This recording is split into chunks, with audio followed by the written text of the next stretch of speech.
Hello, everybody. My name's James. Welcome to the Clayton and James Show. And we are not far away from the most exciting day of the year. We are only 2 days from Boxing Day. How are you, Clayton? I'm good, mate. I am in agreement. Very much looking forward to Boxing Day. But no, do you know what? I've turned into a bit of a Grinch in the last few years, but I'm actually in the Christmas spirit this year. So, yeah, I'm looking forward to my movie marathon after this. And as you prescribed me yesterday, I will be watching the Die Hard films back to back to back. Nice. I'm looking forward to food, and then latest woes for Tottenham probably at the City Ground on Boxing Day. I'd seen a bit of Angie's presser this morning. I just said to you, he's hiding something. I could feel it this morning watching it. I don't know if it's a player back. I think if it is, it's probably Ben Davis maybe, or we've got an injury, another one that he's not telling. He had like a 10-second pause where he went to say something and he just skipped over it.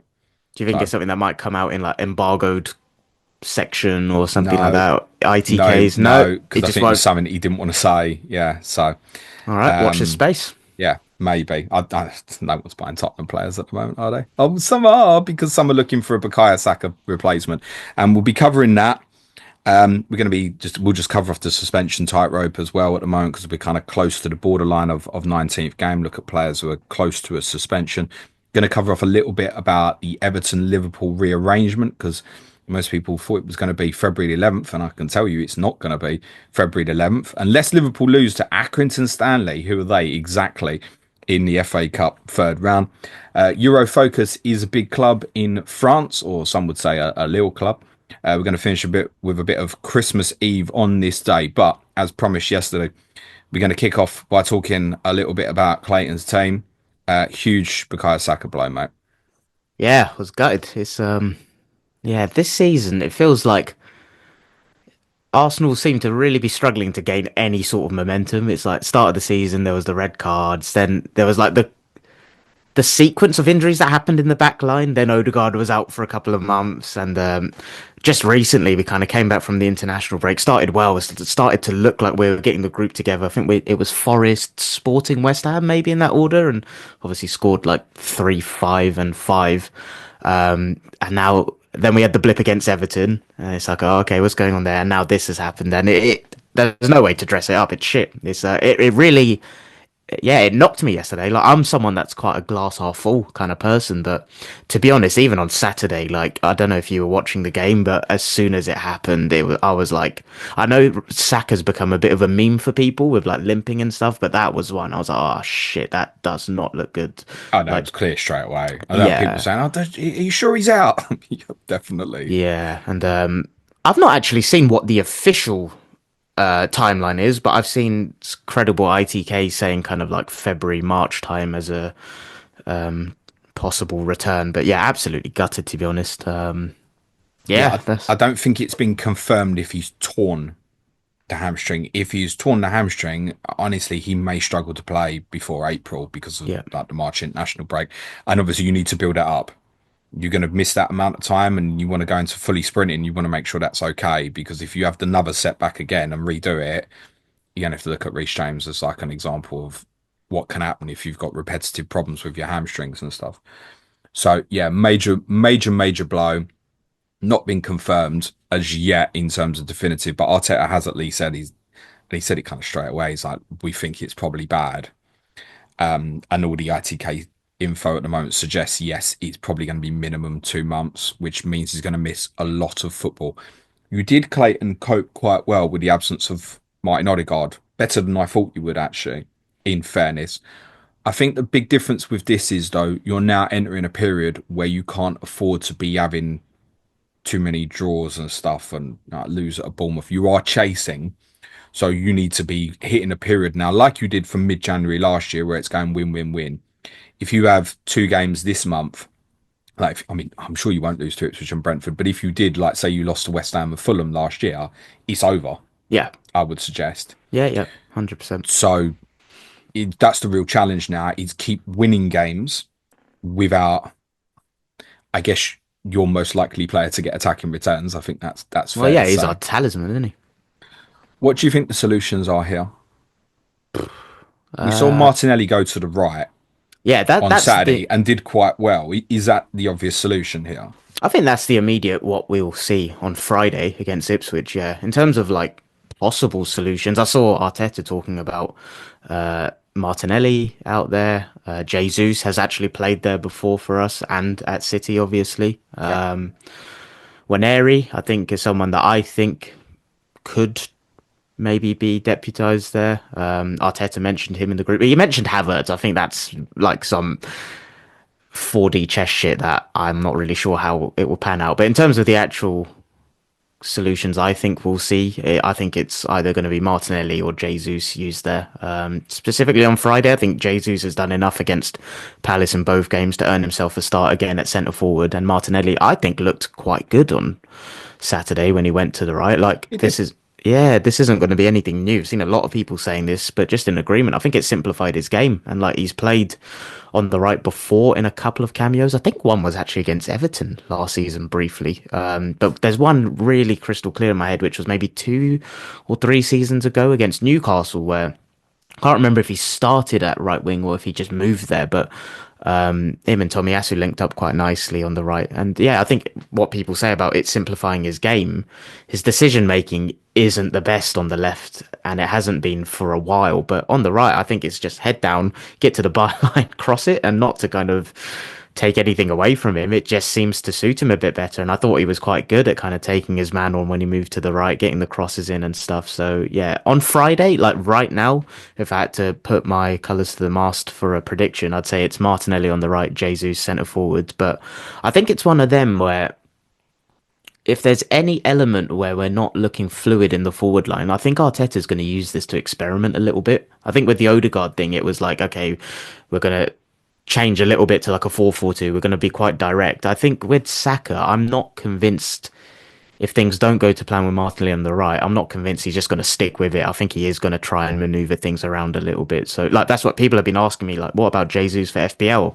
And I've said for Friday, I can't really talk you out of it. I'm looking at it myself, but I think one bad performance, and I wouldn't be surprised to see Jesus come out of the team, Havertz go to centre forward, Martinelli's on the right. So yeah, it's one of them. But yeah, so Trossard play on the right? We can, but yeah, I'd say Martinelli, Jesus are probably higher in the pecking order in terms of playing on the right, and then Trossard maybe third there. I'd be quite surprised. it's worth saying as well. Essentially, the reason you got Raheem Sterling in on loan was to cover for this. Yeah, I think this is the thing with the injuries. It happened like the year Saliba got out as well. It's like it's not just the first team player that gets injured; it's the person that's there to kind of back them up as well. And that at the time it was Saliba, Tomiyasu.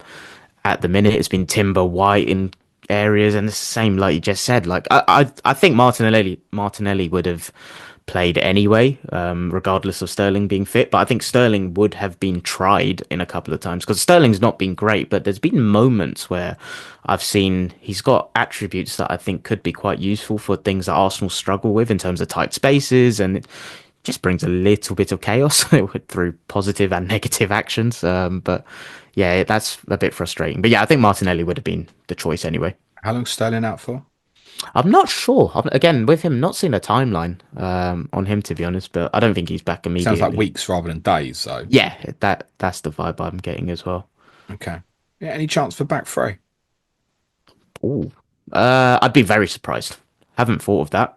I'd be very surprised. I think he's just going to try and alter the way we attack slightly with like obviously I say obviously I don't think we're going to have such a right hand side bias, sorry, with how we attack at the minute. So I think he'll just look to plug someone in right wing, look to alter the way we attack, and maybe have a bit more of a balanced approach. And I don't know, like obviously you can't replace Bukayo Saka, right? And I am No. concerned, but I always look at these things with like a lens of curiosity, I guess, and like optimism's the wrong word, but yeah, it's just curiosity. Like, can others step up? Can we find new ways of playing? Can we like?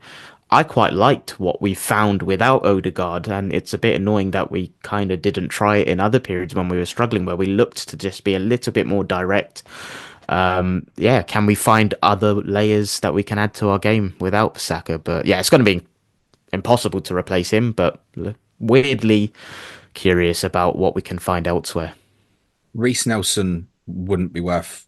recalling, even if you could, I don't know if you can, Mate, but it is. he's out injured to about mid-February with his own hamstring Yeah, problem. I was watching that game live as well. I think that was against Brighton, and watched that. I was like, oh crap, his thing's gone as well. And he was Yeah, playing is quite it? well, actually. He was really Yeah, good at Tottenham, Reece Nelson.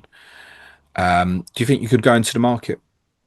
I think so. Yeah, I think that's what we're going to see. I think especially because Sterling's out as well. It just right now, the options in the forward group are Martinelli, Trossard, Jesus, and Havertz. And I'd say until 10 days ago, two of those options weren't really being perceived as, let's just say, at the level that Arsenal want to be. So yeah, I think they'll definitely look to do something, but the January market's always a weird one, right? Like, who do you go for? Who's available? What prices and stuff? So I think there'll be a lot of internal goal setting at the minute. Like, what are the objectives for this season? And then how does that kind of feed into what the transfer Have you strategy is? got room in the squad to add? I think this is something people often overlook. It's not like you're going to leave Bukayo Saka out of your squad because you can update the squad at the end of January. Now, if he was out and he did his ACL, you could take him out of the squad, right? Have you got room to add? Do you know? I don't know, to be honest. This I've is made an one problem assumption. Tottenham are going to have a little bit is, yeah, okay, you can spend this money, buy some bloody players. Can you actually get them into the squad? Yeah, I don't know. In terms of squad registration, where Arsenal are at numbers wise, to be honest, I made an assumption, yeah, but No, couldn't tell you factually. I think you probably can. You were linked quite heavily with Nico Williams last summer. He's not really pulled up many trees this season, though. I was having a Well, look at it'd also it. be mad difficult to get him in January, wouldn't it? Yeah, You would yeah, I think think. so. Well, this is the problem with January, right? It's like any.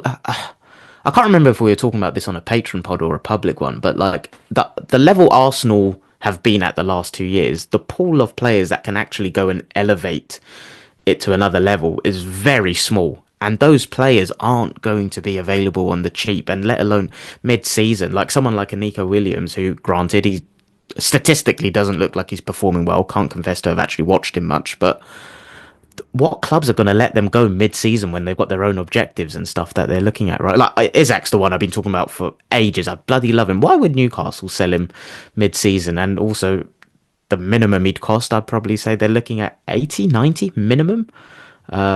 Yeah, exactly. Like audio Don't think listeners, you're getting this. James is saying, I don't think you're getting this out for less than 100, mate. no, I in And in absolute agreement. January, if this like went, well, I really want to go and play Champions League football now, that kind of jazz. I mean, Newcastle can say, well, you're going to pay even more to do it now. Yeah, and rightly so. So yeah, I don't know. I think the pool of players that can actually go in and improve Arsenal long term is relatively small. But I think given the context of what we need in the short term, maybe they'll look to find a creative way to get someone in on loan or something like that. So 1+1 here equals Marcus Rashford, doesn't it? Oh, possibly, Well, possibly. United don't want him. He ain't playing.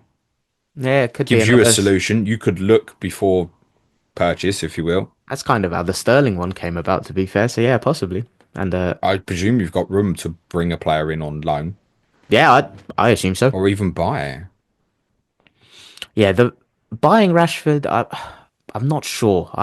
I think what Arteta kind of values and wants in terms of work rate and intensity and pressing, I'm not sure there's enough there to have seen enough of Rashford to go and justify actually purchasing him. I think alone, yeah, if the wages can be agreed similar to Sterling, where it became like a low risk potential upside deal, then yeah, why not? And the thing is, he wants to play on the left. Trossard probably wants to play central, in fairness. But Trossard's better off the left. Martinelli essentially is better off the left as far as we're concerned. We've certainly seen him more on the left than on the right. I mean, it's to be proven whether he can maintain what he did show look good on Saturday. You could end up with something that becomes very lopsided squad wise. And before you blink, you've bought Marcus Rashford, and in the summer you're going, well, we've got to move one of Martinelli or Trossard on here. Yeah, that's why I'd be very surprised if they bought Rashford in January. I would not be surprised by the loan though. Now that you said that, yeah, That might be something that works for everybody. You take a big chunk of them wages, United move it on. He gets football, yes, a little bit like what you said, the Sterling scenario. I think for those who are looking to buy Martinelli, for example, And I think to kind of allude to your point, it's all kind of similar to Jesus. Like if you want to buy now with the fixture on Friday and crack on, there is definitely a risk here that Arsenal go into the market. Yeah. That has to be a possibility. Yeah, and like I said, I think the other risk is I think there's a chance it takes two, three rolls of the dice to figure out what the most sustainable internal solution is here as well. I could like Martinelli, Jesus, Trossard could be the front three against Ipswich. What if there's a period where it doesn't look great and Arteta's then like, okay, I need to try figure out something else beyond that for, I think, is it Brentford after that? So it's one of them where I think Martinelli, Jesus keeping their places in centre forward and right wing is dependent on their immediate performances. I'd say Martinelli probably has more credible expected minutes than Jesus long term. Yeah, something else to note as well, like after the Ipswich game, the spacing becomes a little bit more difficult for Arsenal. So Brentford New Year's Day, then Brighton Saturday the 4th. Then we now know Newcastle at home is Tuesday the 7th in the Carabao Cup semi-first leg. Then there's a 5 day gap. Three home games Sunday to Saturday, Manchester United in the FA Cup, Tottenham in the league, Aston Villa in the league. Then a little bit of respite before Zagreb again. So, I mean, the likes of Martinelli, Trossard are going to be in and out this team anyway, I think, over this Yeah, period. yeah, Okay. I presume you owned Bukayo Saka in FPL? I did. Yeah. Well, I say I I did. I still did. do. I still do. I haven't made any moves. Wait, Mentally. Clayton, if you're sitting there holding on for the confirmation, mate, honestly, that red flag is legit. I'd probably sell, mate. No, I know. Sorry to break it to you. No, I just you know me. I always like to wait till the last minute in case anything else pops up. Right now, I'm. I know you said you've made your move and you've gone to Jota, right? I want to, but honestly, at the start of the season when I owned him, I was going through the process every bloody Friday of going on, jump the wave on Twitter, checking the hive mind of Liverpool. What percentage of people have predicted Jota? I'm not sure I can be asked for that again. So to be honest, I think I'm going to cop out and either go Martinelli or Odegaard. I've seen a few people going Bruno, but I don't know. I think it's what you said. Like if, Every single move feels like that. I don't know. yeah, Honestly, if someone's what I'd urge people to do is if you've got a real belief in someone, go whoever for that it. is, with Bruno, Martinelli, Jota, Jared Bowen, back to Boomer, whatever you want, if you've got real conviction in your own beliefs, get on with it because clearly there isn't a definitive that's the one. I think most people will go towards Bruno Fernandes or they're going down further and then targeting Trent and Isaacs. Yeah, and this is pure narrative, but my kind of gut is I think I'll probably go Odegaard. I'm wondering if there's an element of him stepping up here in the absence of Saka, like how it was the reverse last time round when Odegaard was out. Saka stepped up even more in terms of his creative output. I'm wondering if we'll find ways to try. Remember that season when Odegaard scored? Was it like 15 goals? Like I wonder if they'll try and find ways to get him in goal scoring opportunities more rather than his kind of more facilitative role, which he takes on. So I don't know that isn't necessarily what I think will happen, but just my gut is yeah, I reckon I'll probably go Odegaard at this point. But yeah, I want to see all the other presses and see what else gets thrown Okay. up in the next few days. If you go Saka or Odegaard, that's going to put money in the bank. What's happening to that? Fuck knows. Mate, honestly, at this point, I'm looking at my team. I've got two threes at the minute, and I'm literally like, I just want to sort the Saka issue right. To be honest, my bus team looks really nice for Go this on, week anyway. read it out. So it's Fabianski in goal. So bus team looks really nice. Oh, Fabianski in goal. Uh, Back three is double Arsenal defensive Timber and Gabriel. Trent in there. Captain Mo Salah, vice captain Palmer. Saka, who might be Odegaard, Matoma, Cliver, and then Jao Pedro and Solanke up top, and got Colwill, Raul Jimenez, and Anderson on the bench. So, I mean, are they all at home other than Solanke and Fabianski? Yeah. So, Play him. what Buy Isak, mate. for Solanke? For fucking anybody. I wonder if I can do Jimenez up to. I need to have a look at that. I've not really planned too much this week, to be honest. That's more of a Boxing Day morning job for me at the minute. Boxing Day morning, there's no danger in that, is there? I don't know. In my head, I like my team for this week, and I'm like, okay, I just got to sort the Saka problem, and I always say, if in doubt, just roll. And I'm in doubt. I've not really had the time to really look long term at the minute. So Saka to Odegaard, not sure what I'll do with the other money. Isaac's definitely one I want, but I don't know. João Pedro at home to Brentford.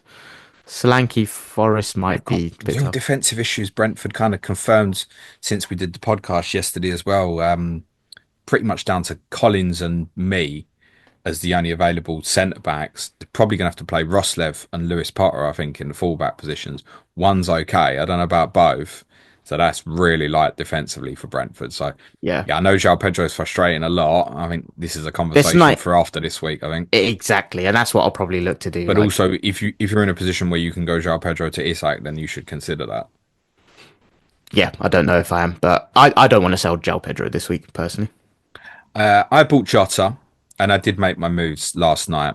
I bought Jota, not because Jota was going up in price, but because Trent was going up in price. And I'll explain the Trent decision in a sec. For me, buying Jota was there isn't anything else that was really pulling at me enough. And I've been planning for Jota for a couple of weeks. The plan this week was for me to go Semenyo to Jota. So it was like just punching myself, going, well, why's that changed? And it's not that, oh, I'm absolutely certain he starts against it, Leicester, although I do think he does, and it's obviously a great fixture to attack. If he doesn't, he's getting off the bench, and I ain't surprised if he returns. I don't think he starts Leicester and West Ham. It's one or the other, but he starts one. I think he's probably circa 110 minutes or so over the two games. Then afterwards, I think he will go back to being Liverpool's first choice nine slash. Sure. Sometimes obviously play with like two tens as they very much did at Tottenham at the weekend.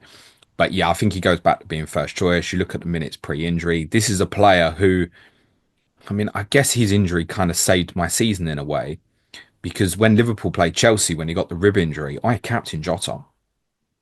That's the confidence I had in him at that time. So that's the player I want. Yeah.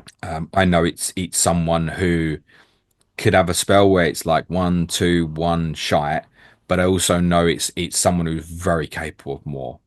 What makes you confident that he'll go back to being the nine in a couple of games? What we've seen at the start of the season, I think there is certainly an element of Luis Diaz has developed well in that position and was a real surprise when we first saw him play that position against by Leverkusen in the Champions League. Because it kind of caught us by surprise. It was like, well, Gakpo, we know can play that position. He clearly would rather have Diaz in a central position rather than Gakpo, ironically. And you only have to listen to any Liverpool fan will tell you that Nunes has just not been it. He's really kind of blown this opportunity to really stake a claim to be Liverpool's nine.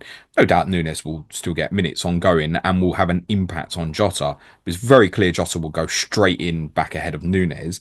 Now he's competing with Diaz essentially, but he's not Yeah. really competing with Diaz because not like Diaz might not just go back to the left, right? And It's Diaz fun. competes with Gakpo, and that's primarily how it felt before Jota got injured. Yeah, and it's funny you say about the minutes. I actually went back just now, had a look. The minutes were better than I remembered, to be fair. Yeah, Yeah, a yeah. couple of 90s in there just before he got injured as well. I think they've obviously done incredible, right? But I think Liverpool fans would still, despite that, will tell you that they've missed Jota. So this is the thing, like as much as I say Odegaard's the one that comes to mind, it's only because of in my head uncertainty on Jota's minutes. If you could tell me Odegaard and Jota would play similar minutes, I'd go Jota every day of the week. But I'm just a little bit worried, but I'm wondering Oh, if there's my no worry doubt is based on Odegaard will. nothing. If you make a decision on minutes, I mean, for me, what that does is once I invest in Jota, I now don't want to invest in something else that would be punty at the moment. So, for example, Brennan Johnson. Yeah. If I'm going into a game week and I've got like Jota and Brennan Johnson, well, there's a chance I'm looking at two players who are not going to start. To have one in there, there's a little bit of a risk element against around a team that's kind of quite template at the moment. Yeah, I'm happy to take that risk against well, the best attack in the league. Yeah, Basically, yeah, I know there's 100%. been a lot of Chelsea, this, that, and the other. No, Liverpool now with Jota back is the strongest attack in the league. We all kind of probably want to head towards three Liverpool players in the near future. I've decided it's double attack rather than double defense. I bought Trent, and I stand by my comments yesterday. I do not think he's worth his value for money. I really, really don't. So what made you go for it? I was doing a piece for our advanced tier patrons yesterday, and in planning for it, I kind of was thinking about what second move I wanted to make, and it was a chance I was just going to leave the 5 million in the bank and kind of breathe and have a different assessment of what would be different with Arsenal this week, because that's an obvious. You think straight away we'll get a third Arsenal player instead. The conclusion I come to on Trent was like, I don't think he's value for money, but I've got money that I didn't think I'd have. And what clinched it for me was two key points. One, knowing that if I didn't buy a Trent now, I would have regret if Trent did well against Leicester, and regret to the extent that I think I would probably have a weakness and be stubborn and overlook it. Oh, I'm going to wait for Canate. I'm going to wait for Canate. And listen, it might be in a position in a couple of weeks where I go, yeah, Trent hasn't been worth the money, and Canate's back, and we'll go, there's 2 million in the bank. Thank you very much. We'll spread that again. Whereas I didn't want to chase it. But the biggest thing of all that really struck me was when I was considering other moves, I was like, well, what would I do if I was on wildcard now? And still looking about them midfielders, I was like, not sure. Would I go Fernandes on wildcard? I'll probably punt it. I kind of feel forced to go an Arsenal attacker because it's Ipswich this week. But straight away, I was like, right, well, I'd definitely be going for Liverpool, and it's Trent, Jota, Salah. And I knew that straight away. Yeah, fine. So as soon as you put it like that, it's like just go for it. So it's like kind of overcoming a bit of stubbornness. I still feel that way about Trent. I'm not overly convinced about this, but there's no doubting what the capability is of him. I used the statistic yesterday about him being 54 for XG for defenders. Okay, that's one way of doing it. But as Suj said, well, where is he for XGI? Well, yeah, he's first. So you can always spin your narratives either way. In terms of a fixture, that's the best fixture you can have at the moment. Leicester at home, and I include Yep. even Southampton in that because there's possible bounce, etc. Best fixture you can have. Going attacking it. There's no fear on West Ham afterwards. There isn't huge fear of rotation at the moment. I don't think he's a certain starter, by the way. I wouldn't put Trent at 100% this week. I wouldn't even put Mo Salah at 100% because Oh, there's are every. you scared of now? Well, you're captain Salah anyway, so it doesn't matter. But Slot might go, well, yeah, it's Leicester. Just give Mo a break. Like Yeah. it's not impossible. There's like this assumption that Mo's kind of immune to it now because he's so good. Yeah, but it's less than a 3 day turnaround to West Ham, and he might go, I'm going to leave Mo on the bench, and if shit goes wrong, I've got him in the last half hour. It's definitely not improbable that Salah comes off early, or he's small chance of a substitute on Thursday. I still recommend everyone captains him without a doubt. But yeah, is it impossible that Slot goes, well, yeah, Trent came back from an injury recently, I'm going to play Quansah? No, I think, and you've That's seen, not impossible with the yeah, fixture. slots rotated quite nicely, and I think he's kind of made 2 to 3 changes within League to Europe games, and they've tended to. Well, obviously their results have spoken for themselves. He's done it well, so yeah, it wouldn't be a surprise. Anybody who's got a game Thursday and then Sunday has players that's at risk. Definitely. Particularly if you've got the combination. Say like Newcastle were playing Thursday and admittedly they're not playing until Monday, so it's a bad example. But Newcastle playing at home to Villa, probably know Newcastle are going to pick their strongest team, right? Hmm. If Newcastle were playing Leicester and then had another game on Sunday, say they were going to United on Sunday rather than Monday, could they look at it and go, well, actually, yeah, Harvey Barnes is going to play this one rather than Gordon and flip things around? Yeah, absolutely. And I don't think we should assume that that's not the case for Liverpool this week. But in terms of fixture, it's the right time to go and attack. Yep. So that's the decision I've come to. Primarily, if I was on wildcard, Trent be going in, Jota be going in. Once I decided that, it was quite clear in my mind. And then Trent was obviously going up in price last night. The investment's still going to keep coming for him, particularly. So let's get him in. No regrets. We've still got 2 million to play around, and then fix next will be João Pedro up, or Semenyo up, or both up. Nicely That would done. be the plan next. Until I have regrets about Jota on Friday. I hope not, because you've kind of talked me into it during that conversation, to be honest. So we'll No, see. play it your way, and I must stress that I don't think there's a bad choice here. Well, there are bad ones, Yeah. but what I mean is there are There's no probably obvious one. in terms of replacing Saka here, you probably could put 10, 15 reasonable names in front and have a good deliberation about all of them. So what I would strongly advise to people is if they've got a definitive, yeah, that's the one I like, get it done. Get it done. Play it your way, indeed. Got a bit more Liverpool in a second. Just a few bits on suspension because we didn't cover it on the main pod yesterday. 4 players suspended through fifth yellows this coming game week. Ashley Young at Manchester City for Everton. Presume Seamus Coleman will play. Sam Morsey is going to be missed for Ipswich at Arsenal. It's not helpful. Nicholas Dominguez didn't start at the weekend, came on, got his fifth yellow card for Nottingham Forest, will miss the Tottenham game. And Lucas Paquetá did not plan intentionally to miss Southampton. Players on four yellow cards who are notable, and there are a number. Now, for clarity, it is after 19th game, the bar for suspension raises to 10 yellow cards. You hit 10 yellow cards, I think it's before game 32 or something, then you're in for a 2-game ban. But anyone who picks the fifth, gets their fifth yellow card in, say, game 20, doesn't matter. You just continue as normal. Bear in mind, obviously, Everton and Liverpool are game less than everyone else. So it's not game week 19 for them. It will be game week 20 is going to be their 19th game. Unless somebody suddenly does decide that Everton are going to play Liverpool next Wednesday. That's not going to happen. So significant players on 4 yellow cards. Couple at Arsenal. Gabriel Jesus. You sure? Is he? You want to go there, do you, Clates? How the fuck is he on four yellows? He's Right, barely that's a played. great question. How has this prick played 349 minutes and got 4 yellow cards? Jesus Christ. That's That's Arteta send him on the shit house, isn't it? probably, yeah. The That's likelihood of him getting booked against Ipswich, I would suggest, is probably small, but he's that was his ex yellow cards is under one per game, if you will, or per 90 at least. Jurian Timber is also on 4 yellow cards. Matty Cash, but more importantly, Morgan Rogers at Aston Villa. Justin Cliver at Bournemouth is on 4 yellow cards. The Brighton centre back pairing of Dunk and Van Heck. Robert Sanchez and Nicholas Jackson, who also won't intentionally miss Ipswich, like he didn't intentionally miss Southampton. Mark Gay at Crystal Palace is on 4 yellow cards. Amari Hutchinson at Ipswich. Jamie Vardy of Leicester, 4 yellow cards. Ibrahim Kanate is on 4 yellows, obviously unavailable at the moment. But bearing in mind, we think he's possibly close, and it does maybe include game 20 for Liverpool. Something to factor in. Gravenberch is on 4 yellows. I think Liverpool will be cautious about what they want him to miss. You wouldn't want him to miss, say, Manchester United, I don't think, which will be the 20th game for them. So he's got the two to escape before game 20.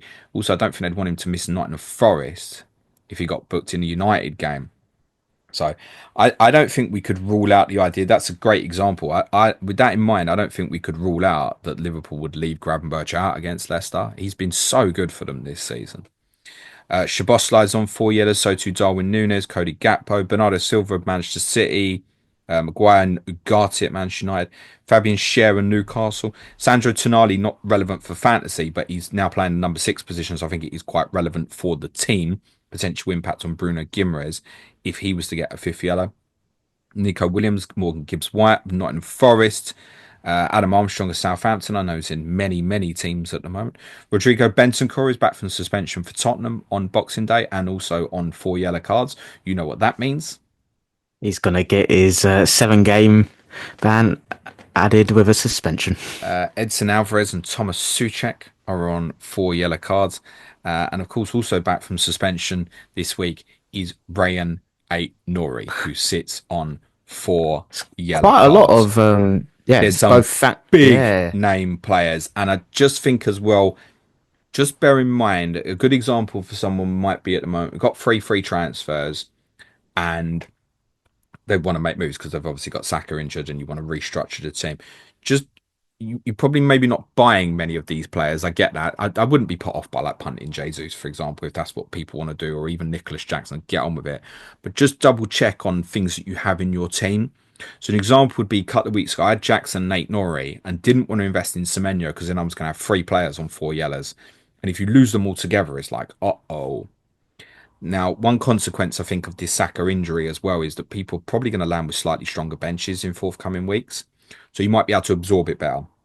So it depends on your own setup and structure. But just maybe before you use all 3, just double check. What if I get these 2 players I've got on 4 yellows both get booked? What does Well, that mean? that's what was going through my head. But as you were saying that, so I've got Timber and Cliver, and I said I've got 2 threes, right? I'm even more inclined now to just sort the Saka thing and roll the other, to be honest. So just arrive with 2 threes next week, rather than trying to force in Isaac when I feel comfortable with my 2 strikers this week. Wait and force this hack in, mate. Right.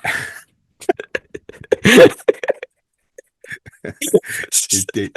I'm, I'm going to bully you publicly and say you're going to buy Isak, but you're going to buy Isak. I'm not gonna buy. Um, Do you know what? I'm stubborn as well. So now, even if it's the best thing for my team, I'm not gonna fucking do it now. So cheers. yeah, you see that gap that opened up between us, Oh mate? no, fucking hell. Yeah, Oh fix no. that. Buy Isak, mate. Or just copy me, so it makes it more difficult to catch up with me. Maybe I'm playing psychological games with you here. Everton versus Liverpool. Yes, talk to me. What's So, changed? game was postponed a few weeks ago because of high winds, obviously in Merseyside. Before the game was even postponed, I sent a tweet out and said that I thought the most likely game week for a rearrangement was game week 25, purely because it gave spacing from clarity of Liverpool factually clinching a top eight spot in the Champions League. Now, that's kind of a cast iron certainty. But what was likely to happen was we had an article which everyone's leapt on, and it's absolutely fine. I think from the Daily Mirror. I've not seen anyone else quote it. That Tuesday, February the 11th was being penciled in for the rearrangement of the Everton Liverpool game. And that would have fallen in the second midweek of game week 24. But the second midweek being because you've got game week 24, you've got Carabao Cup semi-finals in the midweek, or the second legs rather. Then you've got FA Cup fourth round at the weekend, and then you've got what would have been the playoffs for the teams in Europe who finished 9th to 24th. Liverpool clearly are going to finish in the top eight in that competition. Even if they lose the last two games, they're going to finish top eight. It's pretty much guaranteed, bar some mathematical impossibility that won't happen. So Liverpool be freed out midweek. We'll also be freed a midweek afterwards, which is also the playoff second leg. So Liverpool should have a free midweek, week commencing February the 10th and week commencing February 17th. So February the 11th had been earmarked. That's a Tuesday. That I can tell you is not going to be the date. Why? Unless, like I said, it is still possible if Liverpool lose to Accrington Stanley in the third round of the FA Cup on Saturday, January the 11th. So from a time frame perspective, this might be what we're now looking at is no announcement prior to that. Okay. Because if they've got the arrangements in place for January the 11th, the only way it can happen is if Liverpool lose to Accrington Stanley. Who are they? Exactly. Why can it not be possible otherwise? Well, because Liverpool would have an FA Cup game the weekend before, and that is almost certainly going to be on the Sunday. Why the Sunday? Because 3 days earlier, their second leg against Tottenham in the Carabao Cup semi-finals is on the Thursday. They are not on a rearranged game going to force Liverpool to play Thursday, Sunday, Tuesday. Now, if Liverpool in the unlikely event did lose to Accrington Stanley, then that weekend is in the clear. And Liverpool can play Tottenham on a Thursday and Everton in the Tuesday. And actually, from that perspective, the spacing for Liverpool is obviously fantastic. They then don't play Wolves till the Sunday afterwards. So, can it still be that game week? Yes. But it will be Wednesday the Seems 12th now. Yep. It won't be Thursday the 13th because Everton play on the Saturday afterwards. They're at Crystal Palace.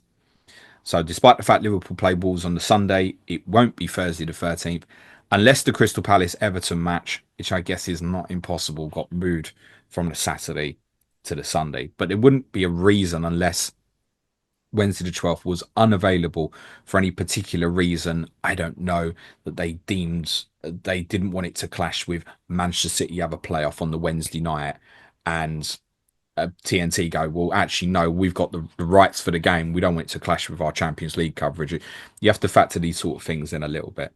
So Wednesday the 12th is possible. So who would that double be? That would be So Bournemouth. so it would be Bournemouth if it's still game week 24, which is still absolutely possible. And I'd probably favour that as the most likely at the moment, that they just go, yeah, Wednesday the Okay. 12th. I don't think, like I said, I don't think we're going to get an announcement now, probably till after January the 11th. So it would be Bournemouth away. Then they would play Tottenham in the Carabao Cup semi, then FA Cup fourth round, then Everton away. The actual double game week. Bournemouth away, Everton away. It makes sense to me to start looking now at the midweek afterwards. Nothing can stop that Liverpool Everton fixture, as far as I can see, being played on Wednesday, the 19th of January. And that would then put that in 25 with Wolves at home as their other fixture, right? The Yeah, impact on people's chip strategy is going to be interesting here because I imagine where it falls will dictate whether someone uses triple captain, as arse man, as everyone's calling it. yeah. Yeah. Wednesday the 19th could be available, and also Thursday the 20th can become available, possibly. At the moment, Everton's fixture on that weekend in game week 26 is scheduled to be Manchester United at home in the 12:30 kickoff.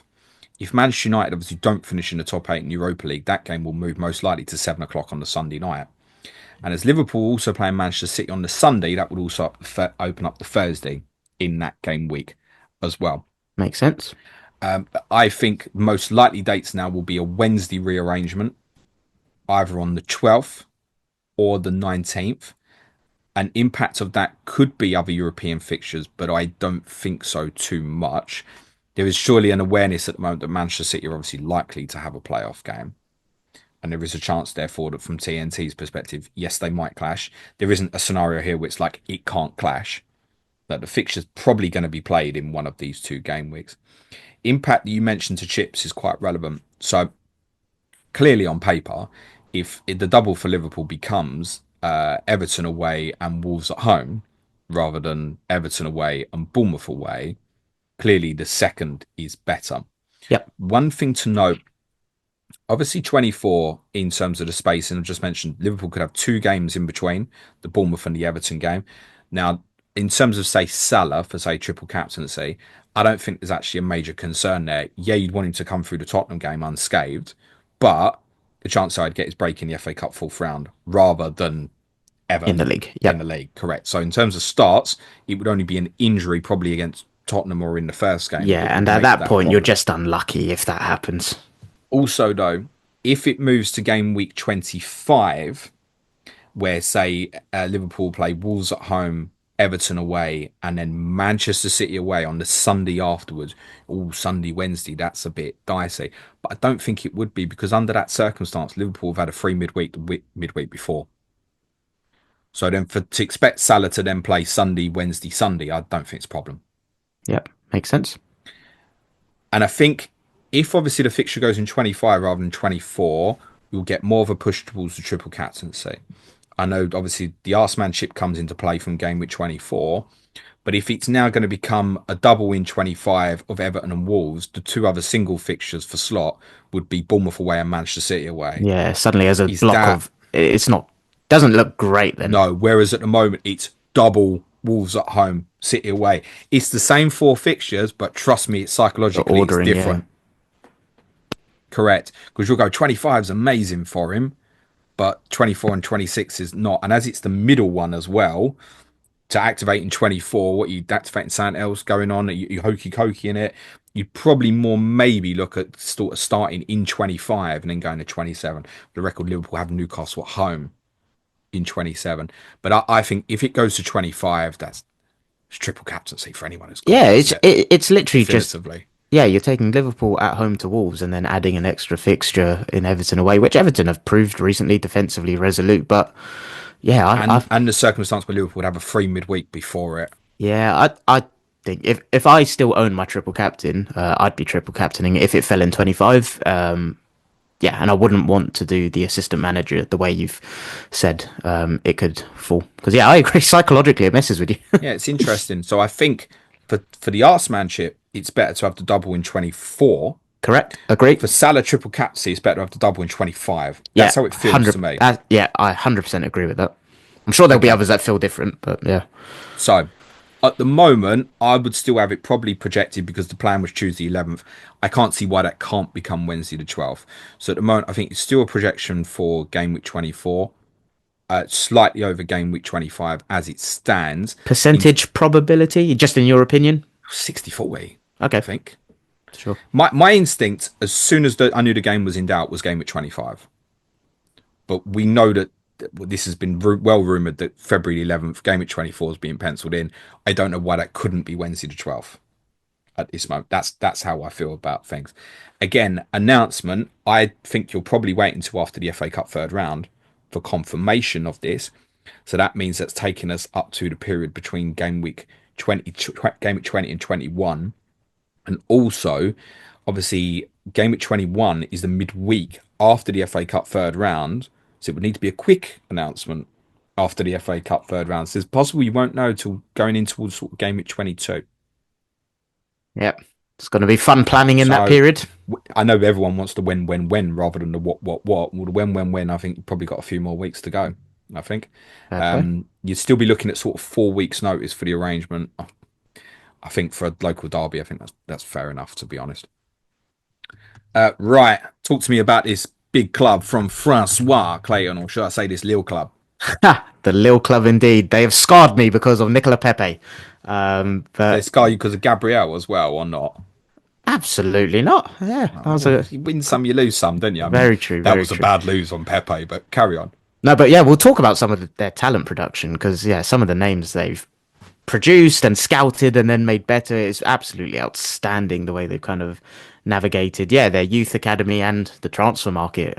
Eden Hazard's the one that when you told me you were doing Lille, that's the first name that came to mind. But in terms of them as a club, they're one, like many others on the Euro Focus list. Well, I don't really know too much about them historically, so I go do my research and stuff. And Lille's a team where again, when you first said them to me, I just kind of pictured them as like, yeah, relatively strong team in France. Like I just kind of made an assumption they've always been at the top level.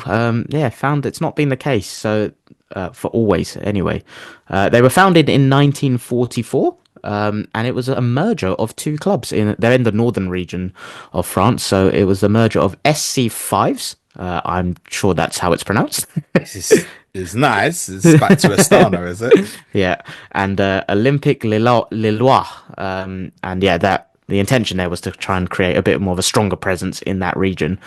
They dominated French football like in the late 40s, but then the 50s to the 2000 period has been such a turbulent journey for them. It is crazy. So, in the 50s, they started doing okay, but then I think it was in 1956 they actually got relegated for the first time, and they went down into the second division.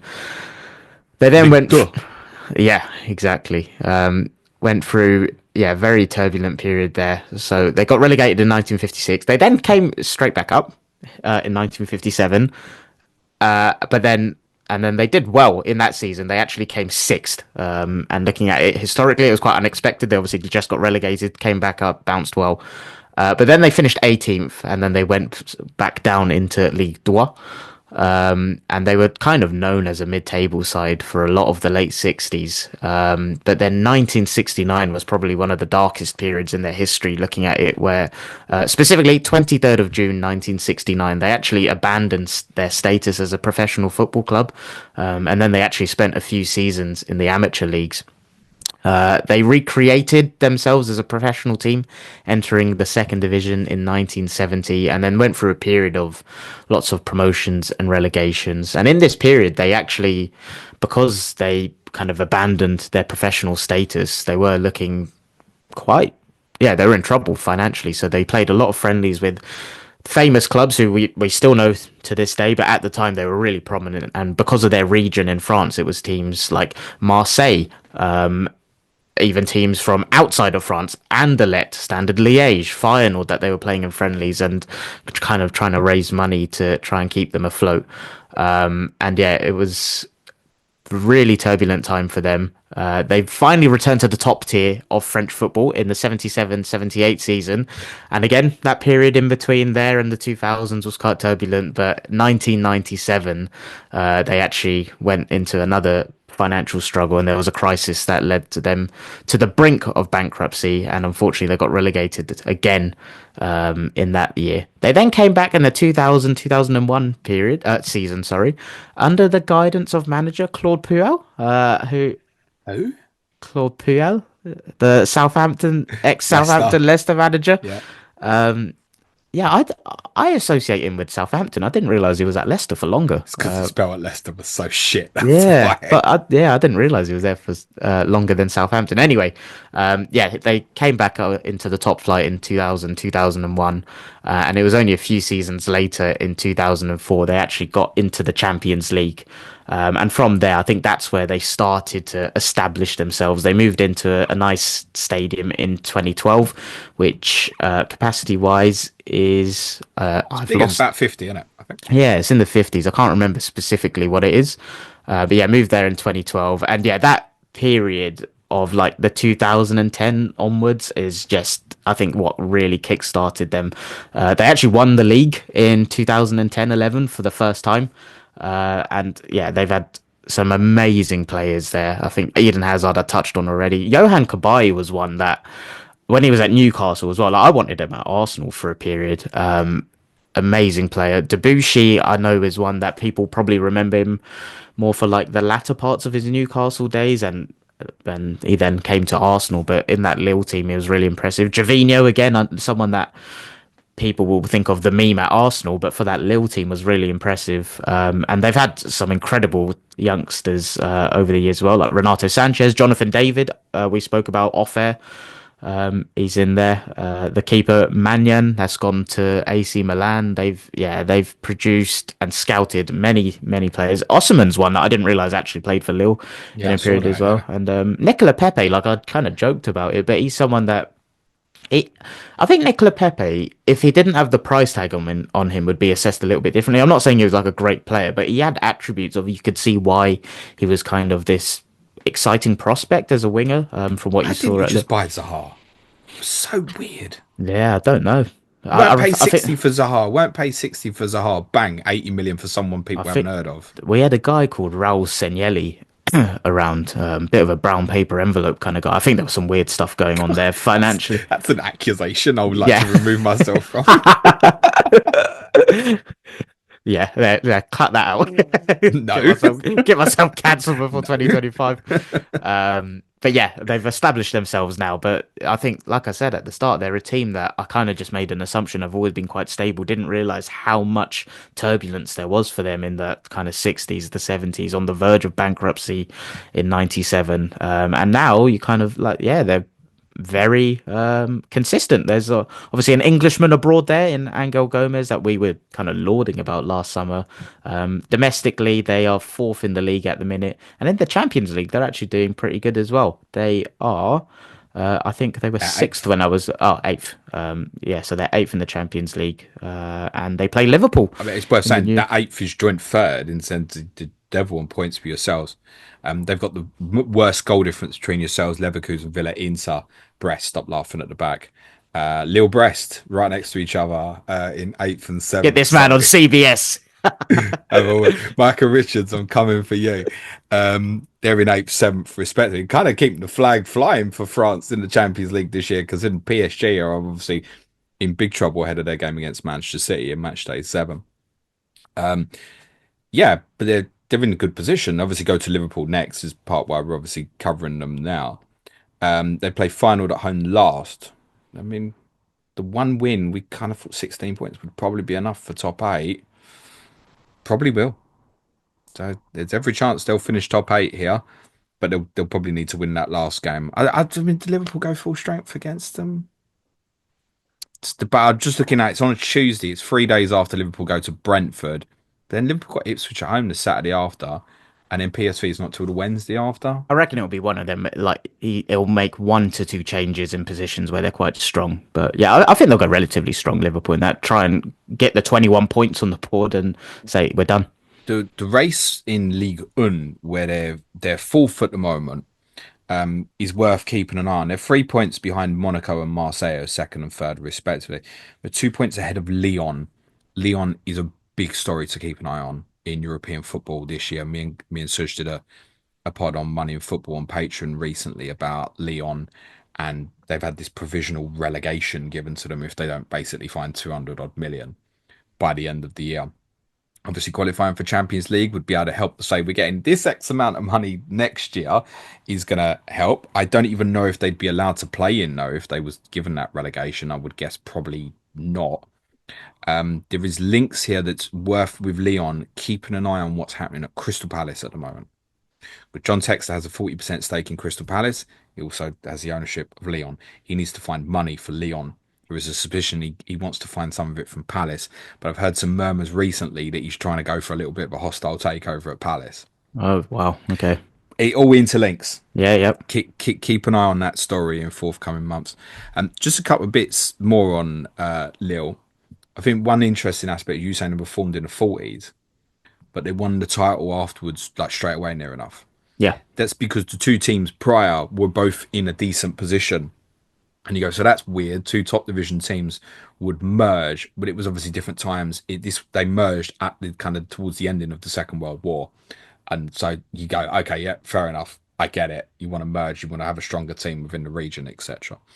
And the other really notable thing about them is I think most people would be very familiar with them playing in kind of darkish red tops and kind of navy blue kit. That only changed around about 1999. Before that, they always played in white. Yeah. So it's a very unusual one where you've got an established club's been around for 50 years and in recent times went, I'm gonna Identity change the change. kit. Yeah, as far as I'm aware, it's not proved particularly unpopular, and I think people kind of represent with them in that kit. Yeah, every chance to finish top eight Champions League, well positioned in France to be in the competition again next year. They are an absolute massive churn for incredible talents that you'd mentioned. On Jonathan David, who's probably, I guess, the most well-known player in that squad at the moment. You said he's out. As It, far as I'm aware, he's out of contract in the summer. yeah, I think both of Now, our clubs have been linked with him for a few windows, right? that's gonna get looked at. I mean, you can rule my club out because it's not going to pay the biggest salary. There will be players that are familiar to you, certainly within the squad. Did you know Vito Manone as a blast from your past? Ah, I He's didn't know in Lille's squad at the I moment. didn't know he's in their squad. No. He's 36. Thomas Meunier, you'll be very familiar with, obviously, Belgium right back slash wing back. Samuel Titi is there. No way.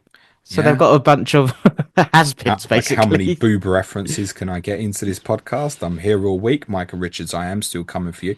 Remy Kabala, now 34. Andre Gomez is there. I was obviously formerly Everton. You mentioned Angel Gomez, former Tottenham youngster. Nabil Bentaleb, Ah, okay. he's at the club. So too is Ethan Mbappe, brother of Kylian, 17 years of age. I don't suppose he'll be on the move to some giant. He'll end up at Madrid, won't he? So yeah, look, I've got some good players, some players that are familiar to us from the Premier League as well. Indeed. On this day, Clay. So it's Christmas Eve.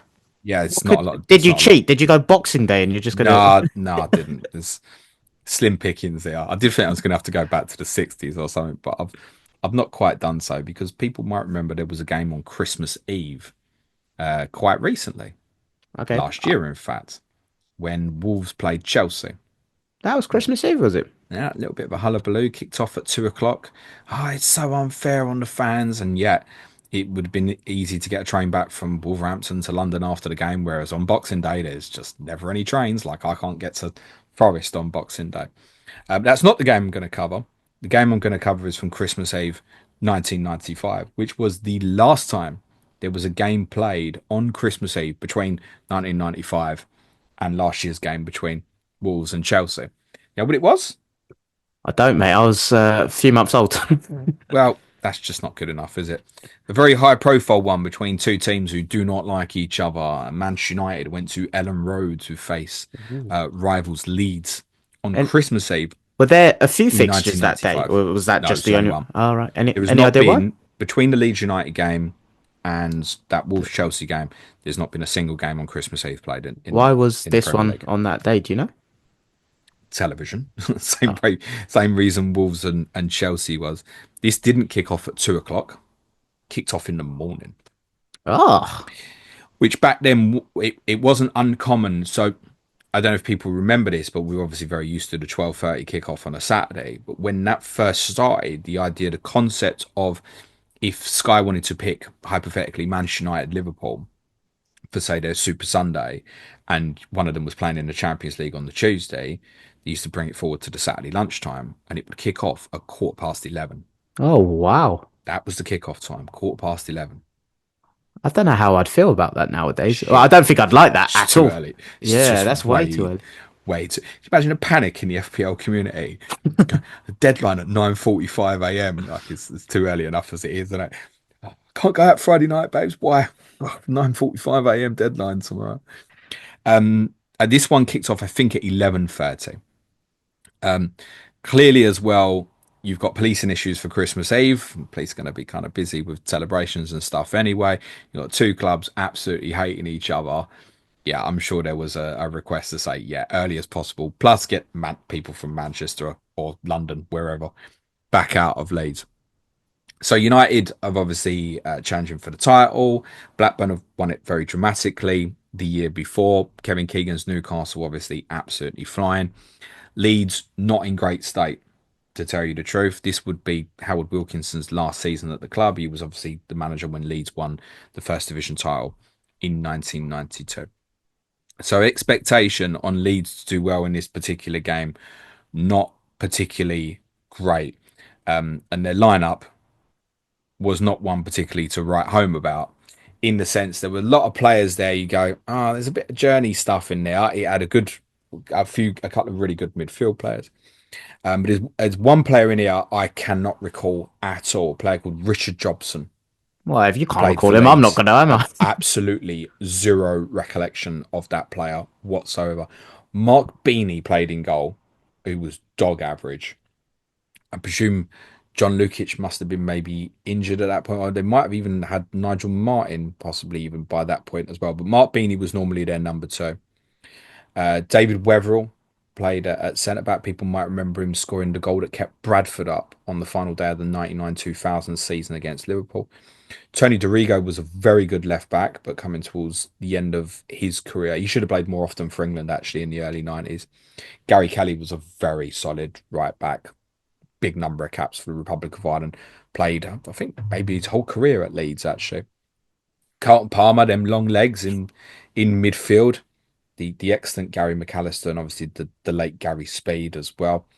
Thomas Brolin started this match, who had a very ill-fated spell at Leeds where he was very much accused of being overweight. Brian Dean up front was a good target man, and he did have explosiveness in Tony Yeboah up front, who people just, as soon as you say the name, people go, I remember when that guy was pretty much goal of the month.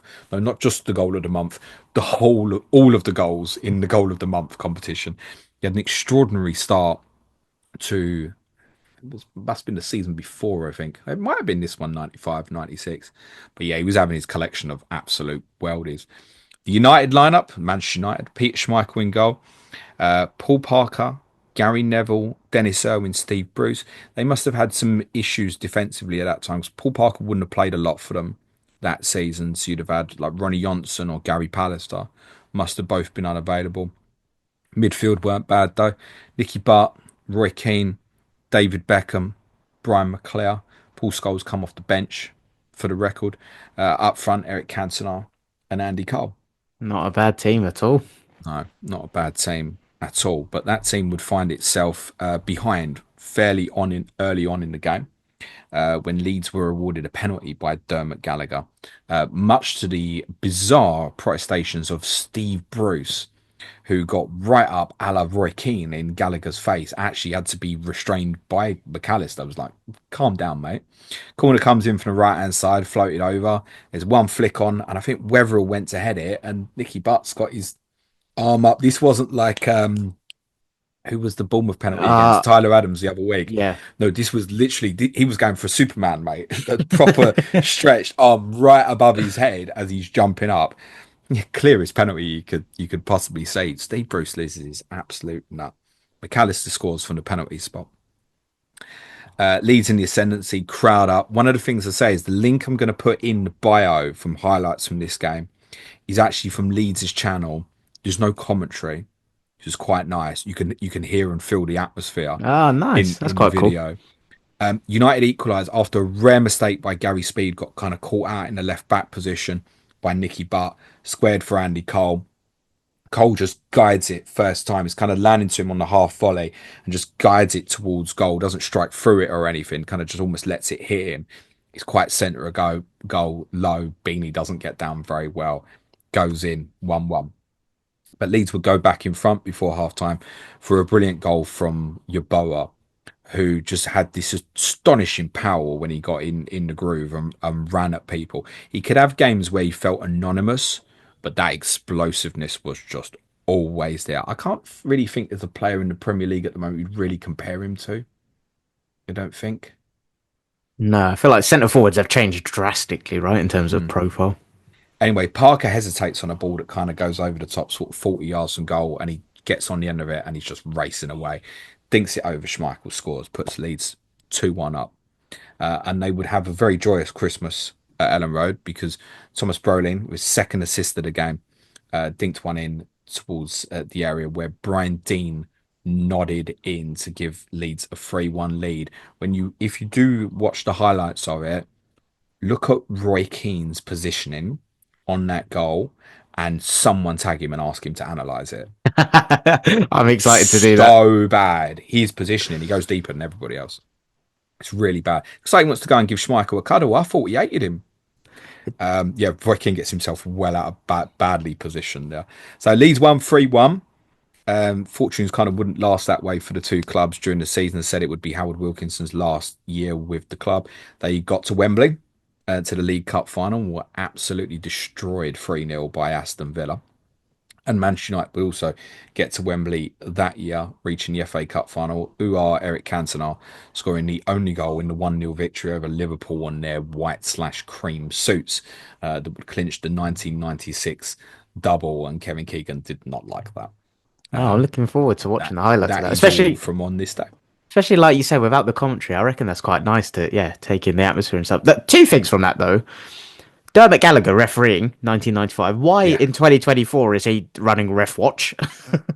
um, and I mean, him on Ref Watch is pathetic. yeah, it's just Because yes, I agree with my fellow brother he just referee. will not disagree with any opinion given by the referee. I've seen him do ones where he's like, "Yeah, I think he's wrong, but I'm telling you, I'm going to go with a referee anyway." There's just no point in this Yeah. program at all.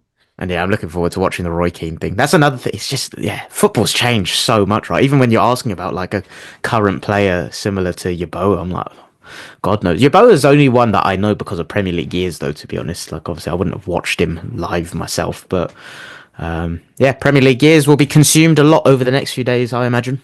No, you're going to be watching Die Hard. And that, correct. Okay, I'm just going to be eating.